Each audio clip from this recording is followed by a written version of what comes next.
Hello and welcome to Capital Impact Strategies. I'm Craig Ivy and I've got Ashley Trelitza here with me today. We are going to talk about Roth conversions and their impact or integration into your estate planning. So, kind of first off, Ashley, tell us a little bit about the Secure Act and how that changed maybe how we view these accounts.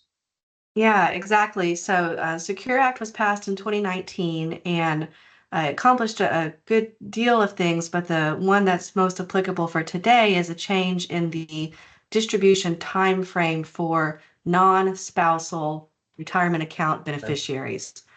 So, in the past, if you had a set of parents that left IRAs to children, those children then could take those accounts and stretch out the required distributions over their lifetime. So smaller amounts, stretched over 30, 40 years, sometimes, whatever that table indicates.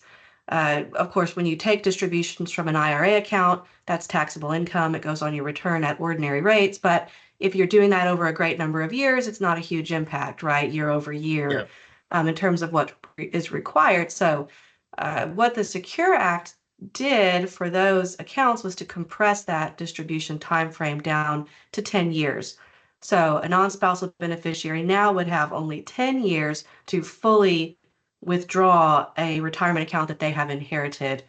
This is just for non-spouse beneficiaries, but that's a big difference, especially if that Right. child is, potentially in their highest earning years, and now all of a sudden we've got 10 years to distribute an account that sits on their tax return at ordinary rates, pushes them up into a higher marginal bracket.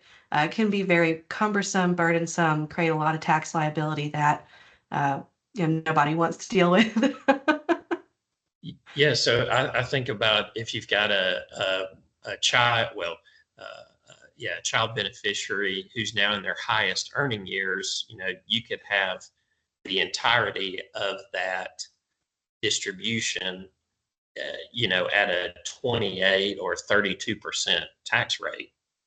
So Right. yeah, that compression really does change things. So tell us a little bit about how Roth conversions can help with that while also figuring into kind of the cash flow planning.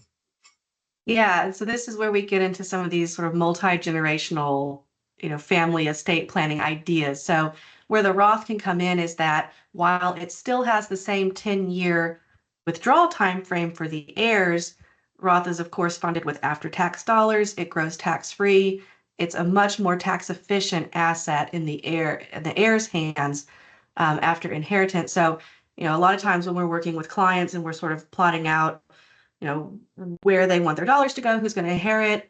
If we can identify at the parents' generation that they're a good candidate for doing Roth conversions, what that basically allows to happen is the parents can elect to do these conversions, especially if we've got someone early on in retirement where their tax bracket is very low. Maybe they've not started Social Security or RMDs.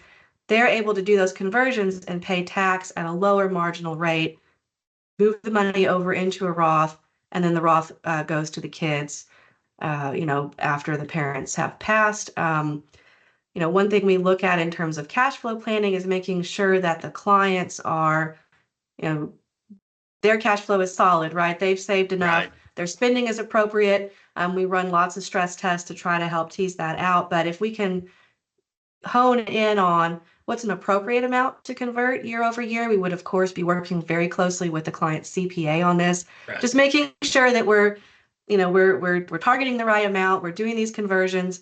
And if you can do an amount that the client feels confident, I'm never going to need to touch this Roth account, is really where Right. this pays off, because then you've created a carved out part of your assets for heirs, and you're being very intentional with, this is something I'm doing to benefit my kids down the line, and creating this more tax efficient asset. Gotcha. Perfect. And then I know we're kind of tying that into cash flow planning and then maybe getting a little bit into investment policy. So, can you talk Right. about the Roth and maybe the different way that we would look at the Roth assets versus maybe some of the other assets that are going to be used as part of, cash flow. Yeah, sure. So, again, if you've got a couple who's retired and they're in distribution mode, they're living off their assets, the type of investment policy that you set for those accounts that need to fund lifestyle over time could be quite different than here's this Roth we're starting over here. We're doing conversions. We've established the client's likely not going to need to withdraw from that account. Maybe instead of a 10 to 15 year investment horizon, we're looking more like 25 or 30 years. It's going to heirs. It's going to last longer. You can be more aggressive and create, additional opportunities for growth that way as well. Perfect. Okay. Well, thank you guys for watching the video. It's a big topic, so feel free to reach out with any questions, and we will talk to you soon.